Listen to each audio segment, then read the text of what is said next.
Training के दौरान Aiden की पूरी नजर अपने पीछे आने वाली उस गाड़ी पर है। वो बहुत ही होशियारी से रोल मारकर वहां से बच निकलने की कोशिश करता है, पर जैसे ही वो गाड़ी के ठीक सामने पहुंचता है, वक्त एक बार फिर पीछे चला जाता है।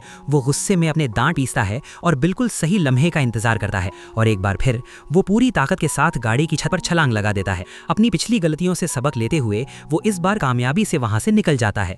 गाड़ी की आड़ लेकर वो तेजी से वहां से रवाना होता है। कुछ देर बाद वो एक बेहद high level military training facility में पहुंचता है, जहां इंसानों की सबसे बड़ी उम्मीद और लेजेंडरी वॉरियर लियोरा अपनी ट्रेनिंग ले रही है। एडन बिना किसी हिचकिचाहट के अपनी बात सीधे उसके सामने रखता है। उसकी ये अजीबोगरीब बातें सुनकर लियोरा एक पल के लिए दंग रह जाती है, मगर अगले ही पल वो उसे अपने साथ आने का इशारा करती है। वो एक बेहद गंभीर लहजे में एडन को चेतावनी देती है कि वो अपनी इस बार बार जिंदा होने की शक्ति के बारे में किसी को ना बताए, क्योंकि अगर किसी को जरा सा भी शक हुआ तो उसे कड़ी निगरानी में किसी मानसिक केंद्र असाइलम में बंद कर दिया जाएगा, और अगर मामला ज्यादा बढ़ा तो उसे सीधे किसी गुप्त रिसर्च या एक्सपेरिमेंट के लिए ले जाया जा सकता है। इस बातचीत के दौरान एडन को एहसास होता है कि लियोरा इस रहस्यमयी ताकत के बारे में काफी कुछ जानती है। वो उसे यहाँ तक बताती है कि ये काबिलियत आखिर मिलती कैसे है। इसके बाद वो उसे एक अंडरग्राउंड सीक्रेट रिसर्च बेस में ले जाती है, जहाँ उनकी मुलाकात अलायंस के पुराने चीफ साइंटिस्ट डॉक्टर कायल से होती है। इन अनजान दुश्मनों को डॉक्टर कायल से बेहतर और कोई नहीं समझता। उनकी काबिलियत इतनी खतरनाक और उलझी हुई है